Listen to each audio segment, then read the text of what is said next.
So this is kind of my what's next. So again, I kind of alluded to some of those hiring authorities that are kind of being revamped in federal government right now. So if you've been doing any federal research, this isn't new news to you, but some things to kind of keep up with the changes that are going on. The three ones are the Student Pathways Program, the Student Intern Programs, I should have put intern in there, programs which are formerly were STEP and STEP. Those are kind of if you go work a summer internship or co-op, then being able to be converted to the federal government from there. And then the Presidential Management Fellows Program, which is specifically for students with advanced degrees.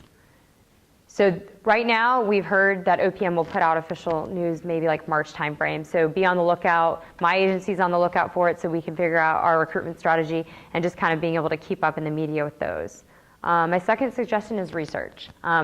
I gave you, kind of went through all those websites, and it doesn't just take 20 minutes. It's not like typically maybe some of the other job searches you're in. You're going to have to sit down, take some time to pick the kinds of series that you're interested in, or maybe if you just care about working in Kansas City, then go that route. Just look through the cities and the jobs that are offered here. Or if you've always known you want to work for EPA, then you need to really do some research about that agency and the types of maybe potentially professional development programs they have or opportunities that they have. So the research, in my opinion, it takes time. It's definitely not, it's not a short process. It definitely takes some time to do that research. And that's the first start before you ever start the hiring process, because as you alluded to early, the question asked about the process, yes, applying for the federal government takes a lot longer than applying to a typical private sector company. It is getting better. I can attest to that from all the research that the partnership has done, but it's still a slow process. You might get an interview in January, and you may not know that you have the job until April. It's just very different than a typical private sector company that could tell you the next day. The process takes time.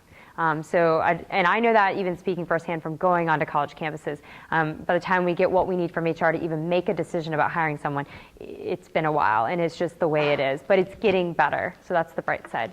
And then networking. I gave you, the Gov Loop, and again, being able to kind of backtrack if you know that locally there's different agencies in Kansas City, Missouri, maybe it's outreaching to some of those and talking about opportunities or meeting with someone in HR. It's never going to hurt to network, because I know so many people that work at my agency that got in the door because they knew somebody, and that's always a huge, powerful tool. It always will be.